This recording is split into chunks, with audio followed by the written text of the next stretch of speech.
Yay! We got sound, we got picture. I think we're pretty good to go. Sadly, we were missing out on the matrix effect that happened for a while there. That would have been a fun presentation, though. Hello. We're a couple of minutes behind schedule, so I'll try to make up for it. So before I even start today, I kind of just wanted to highlight a tweet I found quite recently. I won't read it out completely, but essentially, one of my students recently wrote a sentence that, began with, "in the late 1900s." So if that doesn't make you feel old, it really should, because nowadays you're actually born in the late 1900s, unless you're very young. And that actually kind of brings me into this as well. So my name is Alexander Thor. I work as a senior product manager at a company called Vizlib, and we build an analytics solution called Astrato. I spent the last 15 years within software. Out of those 15, the last 10 within business intelligence. And that kind of makes you feel a little bit old, and especially when you're born in the late 1900s. That's kind of why I dress like a teenager, to pretend that I belong with a hip 20 tech crowd something. I'm not sure if it works, but so I'm not going to sit here and do a full kind of product pitch or product demo onto you guys. Instead, I want to talk a little bit about sort of the thought process that went into our minds as we were sitting down, in the year 2020 to build a new analytics solution, and sort of the trends that we're seeing in the market, sort of how we're seeing things shift. And as you get a little bit older as well, you kind of start, understanding history a little bit more. You like to look backwards instead of forwards, and so on and so forth. So that's kind of what we want to play on here today. My CEO tried up until the last minute to make me put some product slides in here. I managed to defend myself, so there are no product slides. There's no markety gibby chibi. You're going to get scared of all of that, right? So hopefully that makes sense. So today, we kind of want to look at a little bit of brief history of decision support systems. So anybody know what decision support systems is? That's business intelligence before marketing got a hold of it, right? So initially it was actually called business support systems, which is a much better name than business intelligence, because there's nothing intelligent about these systems. So we're going to look at a brief history of time. We're going to try to understand the present, and then I'll share a couple of ideas that we have about the future kind of moving forward. So, and to understand the future, you have to understand the past, in the quote of Carl Sagan. And what's interesting about history is that it usually kind of repeats itself. You have these repetition cycles in history that comes and goes over a few different, 10 or 15 years or so, especially within tech. But it's not only within tech. If you're into fashion or anything, you're going to notice on the runways that, the 90s are back, right? You have the future King of England on the end there. So if you haven't actually changed out your wardrobe since 1990s, congratulations, you're cool again, right? You're probably cool, but you're probably not modern. But repetition isn't always good, right? So hopefully we're not seeing this next year, but you never know. Britney's free again, so it might come back in fashion. But if we take this and kind of look at business intelligence and data warehousing in general, I usually like to backtrack a little bit and start at the beginning, right? So we had our mainframes, we had our really big computers. This is back in the late 70s, beginning of the 80s, and they were actually really good. They had scalable pricing, they had scalable compute, they had all of these things that we kind of take for granted these days. The bad part was that they were huge. They required an enormous amount of just square footage to get into your company, and they also were quite expensive. So I started digging around a little bit around mainframes in general, and I came upon this old article from Computer World back in 1984.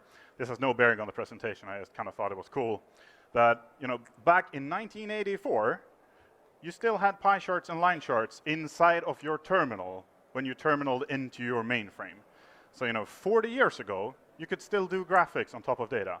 So graphics on top of data is not a new field in any way or shape or form, right? It's been around for the last 40 years. This was also the year that Teradata launched, their first, I think it was 1012 computer on top of IBM's mainframes.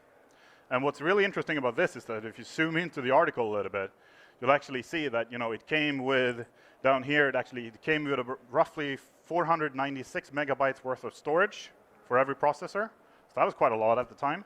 And if you wanted a little bit more, you paid roughly $37 per megabyte. If you wanted another processor or another MIPS, then you would essentially look at 60,000 and so on and so forth. So these were fairly expensive systems, and thus they were very limited in use. Only the really big companies could actually use them. Then we fast forward a little bit. We're coming up until the 90s, late 90s, and we were sort of seeing the rise of the data warehousing movement. So we're now getting into centralized storage. Isn't anything new? The mainframe did all of that. You had all of the data in one place. The difference now is that you don't only have one system. Sort of the application systems is kind of multiplying. You get the internet. There's more data coming in. The world is just getting more networked, and you're also getting more competition in the business space. And you're buying new types of systems that you never bought before. You're buying CRM systems. You're maybe even buying, marketing systems. Those didn't exist before this, right? So the number of systems that are producing data is kind of growing.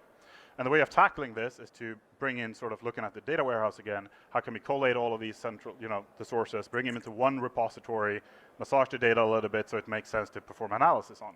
Hence, data warehouses came about. And then we would invent things like OLAP cubes to be able to do dimensional slicing and dicing and so on and so forth.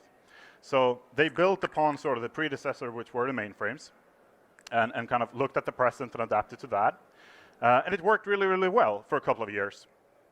Then along we get the surge of the analytical tools. And now we're actually up in sort of the 2000s, 2005, 2006-ish. Roughly about the same time as SAP acquired Business Objects, essentially. And then everything kind of went downhill from there. But we had the ClickViews of the world. We had the Tableaus of the world. And there were probably 20 more vendors at the time, but these are probably the two that are still around. And they searched for a very specific reason. Because the data is growing all the time. We're buying more and more systems. We're loading all of this into our data warehouses. And usually back then, you bought data warehouses either from IBM, SAP, or Oracle. Those were kind of the big three. Microsoft was there as well.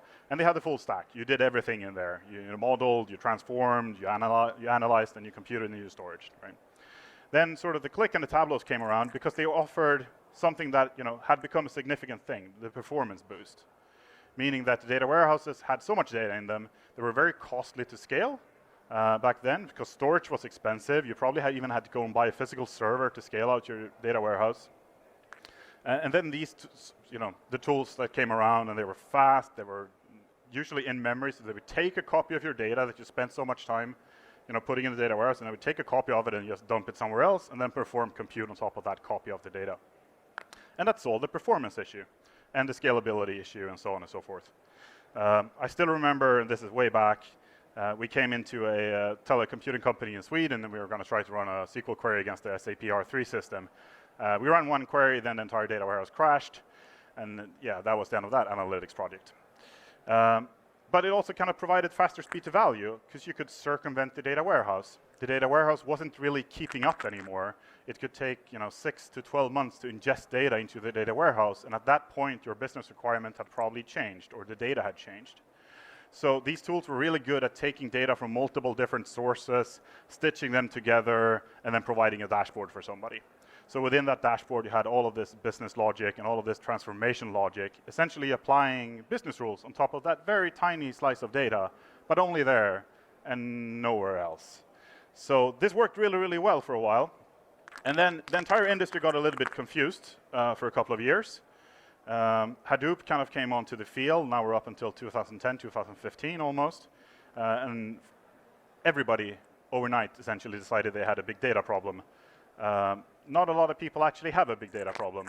If you look at sort of the original 3 V's, which is like volume, velocity, and variance. You might have 2 of them, or you might have 1 of them. Very few companies today actually have 3 of them. But overnight, apparently everybody had a big data problem. So all of the IT budgets were spent on, doing Hadoop. And what Hadoop did was that you could put any data in there, and it was really, really cheap to scale. You had cheap disk space, and you could put any type of data in there, and it was just amazing. The problem with just putting data somewhere is that it doesn't actually give you any return. So if you start thinking about data as a financial asset, all of the cost actually acquiring the data, maintaining the data, archiving the data, and all of those things actually racks up a little bit of cost.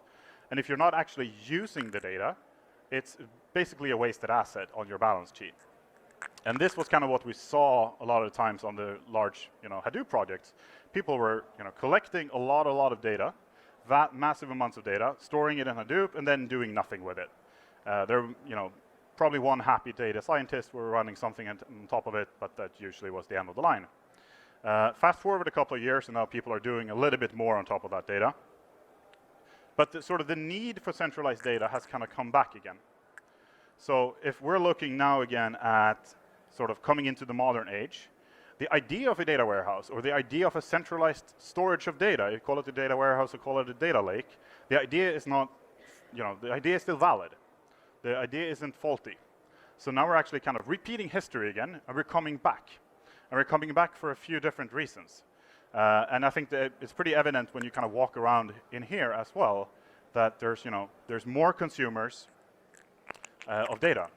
10, 15 years ago, you might have had a data warehouse and you had a business intelligence system reporting on top of that data warehouse. Maybe you had some legacy Crystal reports as well, right? But that was probably it.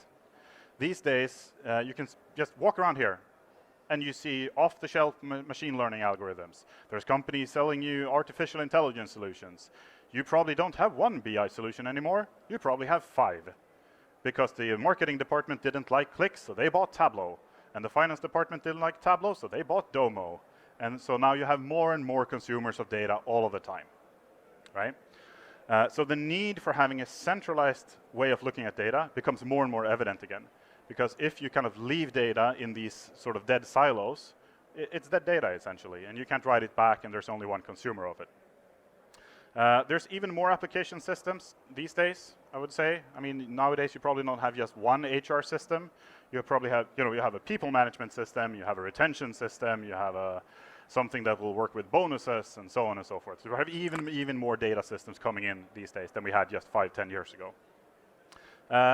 And you no longer have to buy everything from one vendor. 10 years ago, you usually bought everything from IBM, or you bought everything from SAP, or you bought everything from Oracle. You got an enterprise license agreement in place, and everything was happy. And then 2 years later, you'd kind of looked, turned around and said, cool, where's all the fancy dashboards that we were promised? And they would say, yeah, they're still in production. They're coming in a couple of months. Now you can actually pick and choose. You can pick your storage vendor. I want to run Azure. I want to have Snowflake. I want to have, data robots for doing something. I want to have whatever ETL, or I'm still saying ETL. I should probably say ELT, I think, which is the new fancy word of saying it. Basically, that's the same thing. But, so you can pick and choose whatever vendor you want to work with. So this has, it's much lower barrier to entry these days. Any mom and pop shop can go and buy a data warehouse, even if they don't need it. It takes them 10 minutes to spin it up, and it costs virtually peanuts. And they're also incredibly easy to scale, and they're very, very cheap to scale these days. You drag a little slider and something happens something happens up here.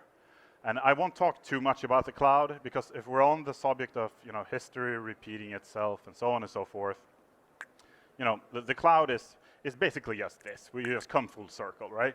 You just slap a few different names on this. It's the Amazon mainframe, it's the Google mainframe, or it's the Microsoft mainframe. But we're back to the mainframe era where you offloaded things to somewhere else, essentially. That's kind of what it is.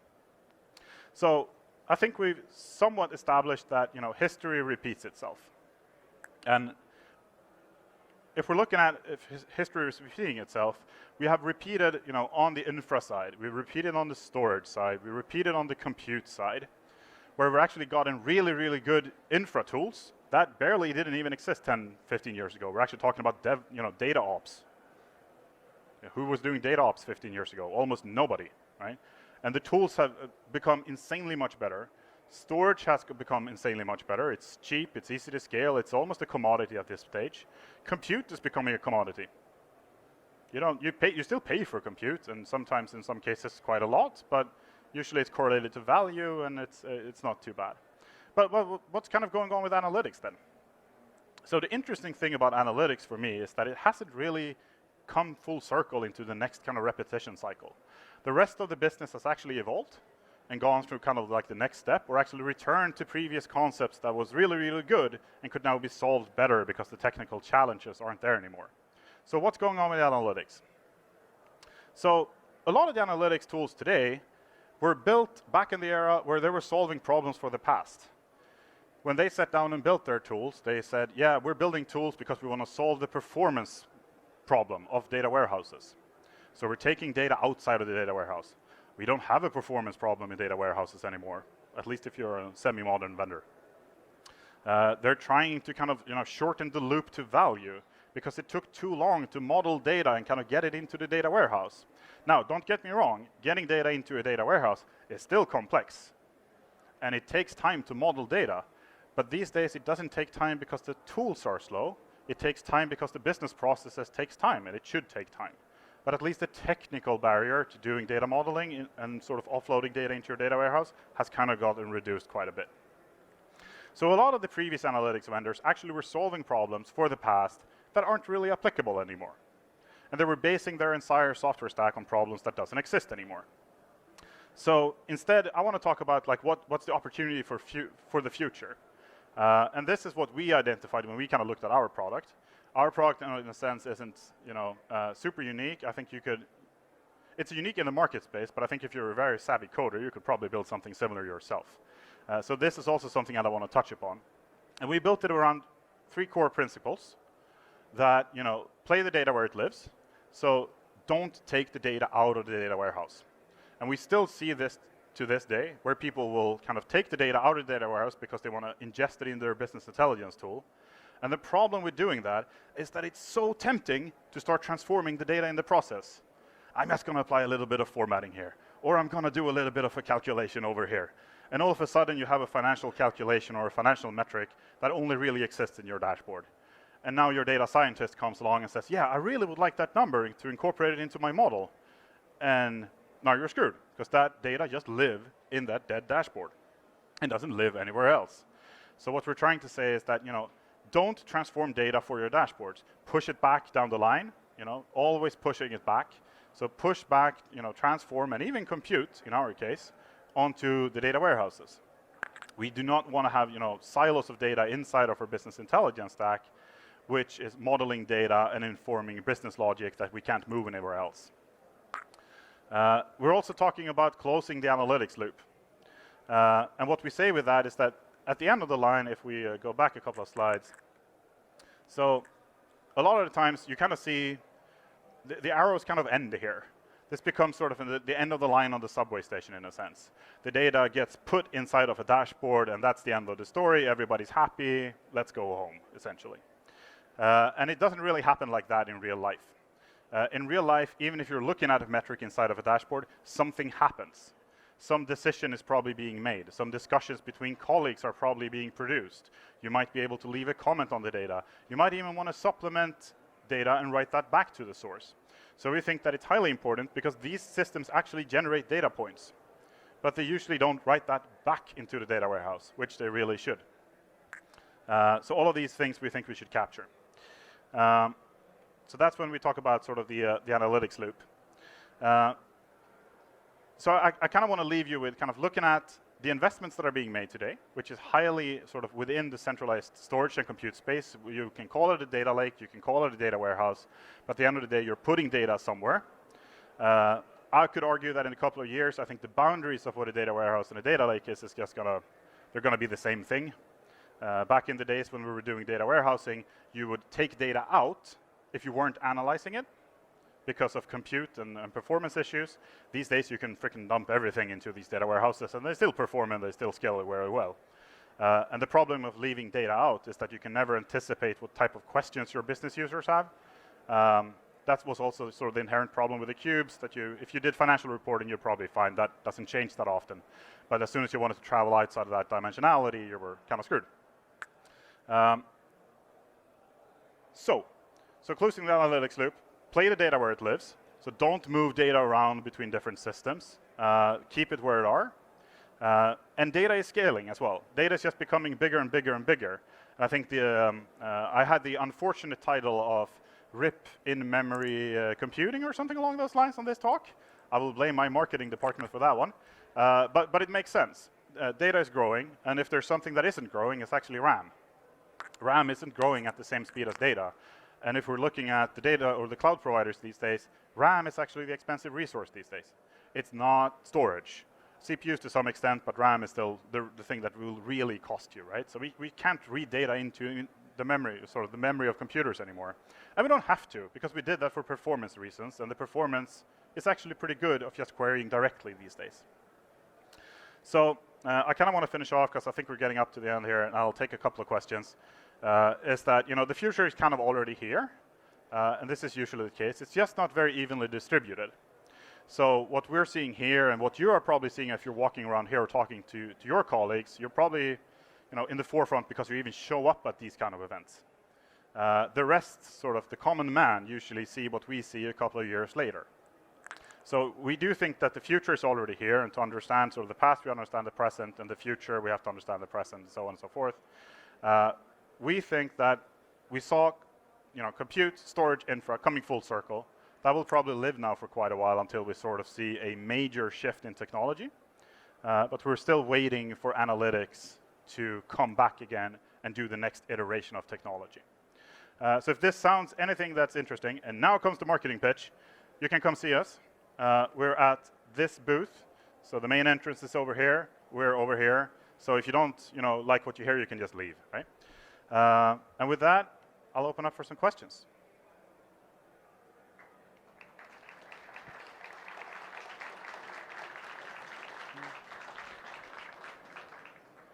And if there's no questions, I'm just going to dance. So,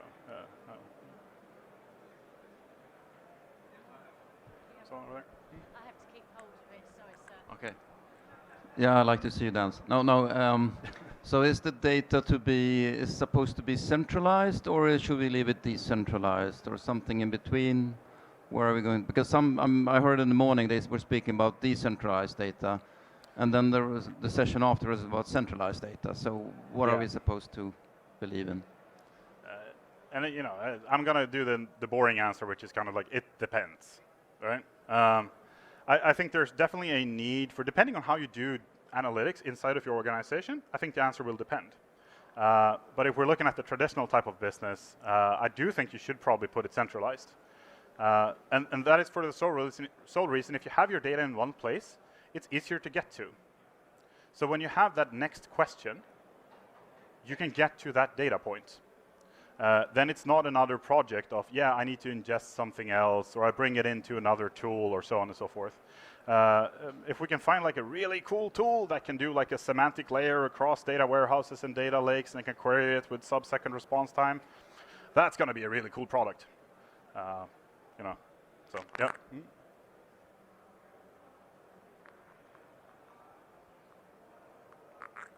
No more questions? Is that going to dance? Oh, okay. Then we'll close out the talk.